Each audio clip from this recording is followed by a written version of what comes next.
आप सभी जानते ही हैं कि रावण कितना बड़ा अहंकारी था। एक बार की बात है, उसने अपने अहंकार में आकर देवताओं को बहुत परेशान भी किया। अपनी अपार शक्ति के बल पर उसने न केवल देवताओं का राज्य छीन लिया, बल्कि सभी ग्रहों को भी कैद कर लिया था। और फिर जब मेघनाद का जन्म होने ही वाला था, तब उसने सभी ग्रहों को उनकी उच्च राशि में स्थापित होने का आदेश दिया, ताकि उसके पुत्र को कोई हरा ना सके और वो दीर्घायु बना रहे। अब उस अहंकारी और निर्दयी रावण की बात कौन ही टाल सकता था। इसलिए भय से त्रस्त सभी ग्रहों को भविष्य में घटने वाली घटनाओं की बड़ी चिंता सताने लगी। लेकिन यहाँ पर शनिदेव ने एक बड़ा खेल कर दिया। उन्होंने मेघनाद के जन्म से ठीक पहले अपनी राशि ही बदल दी, जिस वजह से मेघनाद दीर्घायु नहीं हो सका। यही वजह है कि रामायण में मेघनाद को लक्ष्मण जी के द्वारा मौत का सामना करना पड़ा था। आज तक शनिदेव की दृष्टि और उनके साढ़े साथी से कोई भी नहीं बच पाया है। स्वयं देवों के देव महादेव भी उनकी दृष्टि से बच नहीं सके थे। तो फिर चलिए आज विस्तार से जानते हैं कि कौन है शनिदेव और उनकी साढ़े साथी। आखिर क्यों उन्हें न्यायाधीश कहा जाता है। देखिए, शास्त्रों के अनुसार शनिदेव भगवान सूर्य और माता छाया के पुत्र हैं। शनिदेव श्याम रंग के हैं और कोए को उनकी सवारी बताया जाता है। पौराणिक कथाओं की अगर माने तो एक बार सूर्यदेव की पत्नी छाया पुत्र प्राप्ति के लिए भगवान शंकर की कड़ी तपस्या कर रही थी। तेज गर्मी और धूप की वजह से मां के पेट में ही शनिदेव का रंग काला पड़ने लग गया था। लेकिन मां के इस तप की वजह से उनके पेट में पल रहे पुत्र के अंदर कुछ अद्भुत व अपार शक्तियां आ गई थी। एक बार की बात है, जब सूर्यदेव अपनी पत्नी छाया से मिलने पहुंचे, तब उनका प्रकाश इतना तेज था कि शनिदेव को अपनी आंखें बंद करनी पड़ी। इधर जब सूर्यदेव ने उन्हें देखा तो उन्हें लगा कि उनका पुत्र तो काला हो ही नहीं सकता। उन्होंने अपनी पत्नी से इसे लेकर संदेह भी जाहिर किया।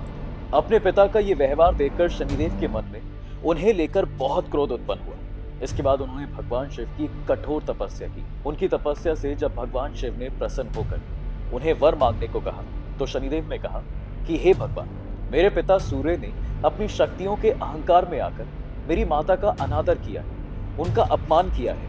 इसलिए मैं चाहता हूं कि आप मुझे उनसे भी अधिक शक्तिशाली और पूजनीय होने का वरदान दें। अब उनकी तपस्या और भक्ति को देख महादेव ने उन्हें वरदान देते हुए कहा, हे शनि, तुम्हारी तपस्या से मैं प्रसन्न होकर तुम्हें यह वरदान देता हूं कि तुम सभी 9 ग्रहों में श्रेष्ठ और सर्वोच्च न्यायाधीश एवं दंडाधिकारी रहोगे। साधारण मनुष्य तो क्या, देवता, असुर, सिद्ध, विद्याधर, गंधर्व व नाग सभी तुमसे भयभीत रहेंगे। यही वजह है कि शनिदेव को न्याय का देवता माना जाता है और यहीं से उन्हें न्यायाधीश की उपाधि भी मिली। तो ये तो थी शनिदेव के न्यायाधीश बनने की कहानी। लेकिन कर्मों के आधार पर फल देने के अलावा उन्हें काफी क्रूर भी माना जाता है। वो एकमात्र ऐसे देवता हैं जिनकी पूजा लोग प्रेम से कम और डर से ज्यादा करते हैं। उनके बारे में कहा जाता है कि अगर शनिदेव की कृपा दृष्टि किसी पर पड़ जाए तो रातों रात उस व्यक्ति के भाग्य खुल जाते हैं।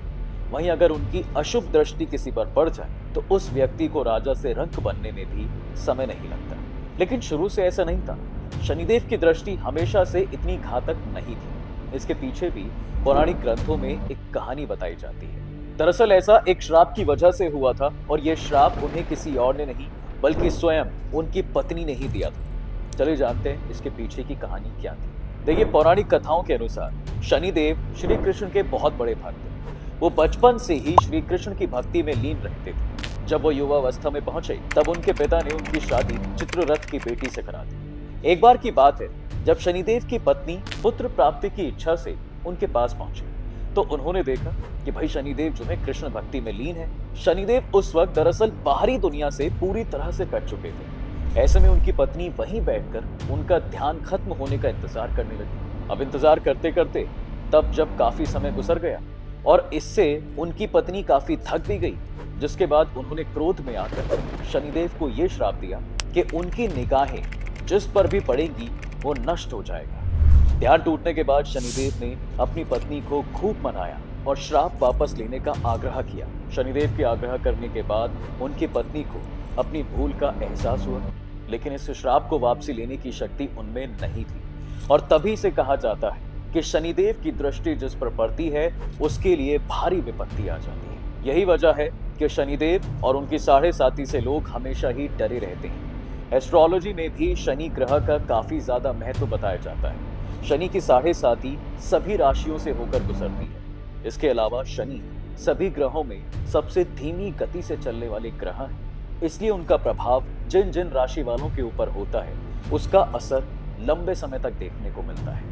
अब दोस्तों, शनिदेव को लेकर लोगों के बीच काफी भ्रम भी फैला हुआ है, जिसकी वजह से लोग बहुत डरे भी रहते हैं। लेकिन आपको बता दूं कि शनिदेव न्याय के देवता है, जो कर्मों के अनुसार फल देते हैं। अगर आपके कर्म अच्छे हैं तो आपको उनसे फल भी अच्छा ही मिलेगा। ऐसा नहीं कि वो सिर्फ बुरा प्रभाव ही डालते हैं, बल्कि अगर आप पर उनका शुभ प्रभाव हो तो फिर आप लंबे समय तक सुख, समृद्धि और संपन्नता का आनंद लेते रहेंगे। आइए फिर जानते हैं कि क्या है शनि की साढ़े साती। क्या होती है शनिदेव की साढ़े साती? देखिए, हमने शनिदेव के बारे में तो जान लिया, चलिए अब समझते हैं कि उनकी साढ़े साती क्या होती है। जैसे कि इसके नाम से ही साफ है कि इसमें शनि का असर व्यक्ति पर पूरे 7.5 साल तक रहता है। एस्ट्रोलॉजी के मुताबिक शनि किसी एक राशि में करीब 2.5 साल तक रहते हैं, फिर इसके बाद वो दूसरी राशि में चले जाते हैं। इस तरह से अगर देखा जाए तो एक व्यक्ति के पूर्ण जीवन काल में साढ़े साती का प्रभाव 3 बार आता है।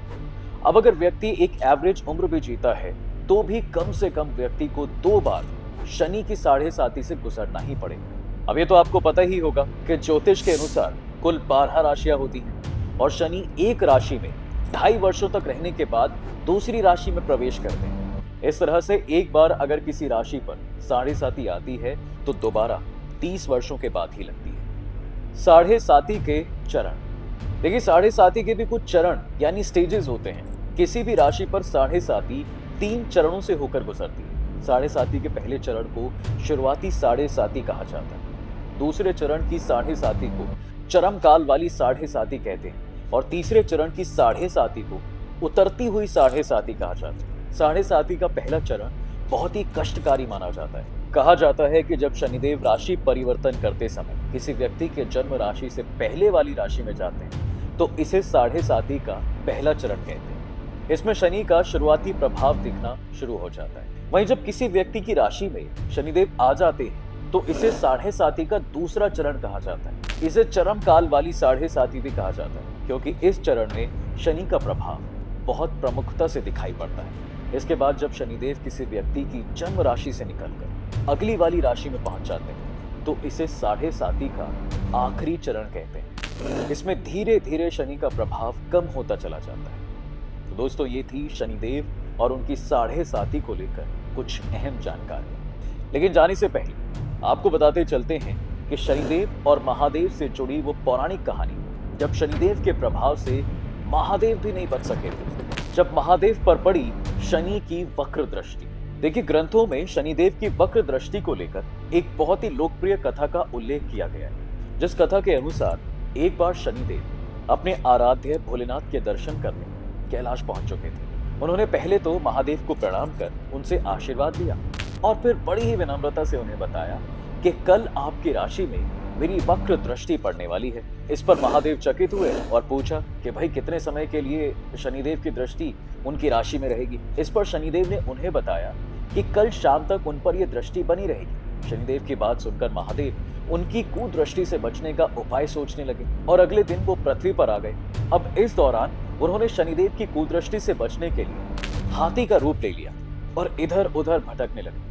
सूर्यास्त का समय बीत जाने के बाद जब वो वापस से अपने वास्तविक रूप में आ गए और कैलाश की ओर लौट गए, इस दौरान वो काफी खुश थे कि भाई शनिदेव उन्हें पहचान ही नहीं पाए।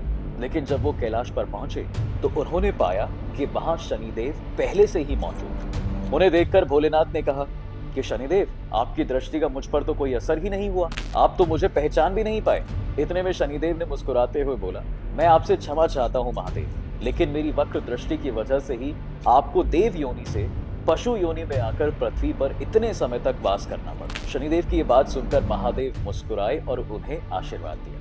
तो ये थी महादेव और शनिदेव की कहानी। दोस्तों, अगर आपको ये वीडियो अच्छी लगी है तो इसे जरूर लाइक करें और अपने लोगों के साथ इसे शेयर करें। ऐसे ही सनातन से जुड़ी अन्य रोचक वीडियोस के लिए हमारे चैनल द डिवाइन टेल्स को जरूर सब्सक्राइब करें और बेल नोटिफिकेशन को ऑन जरूर करें।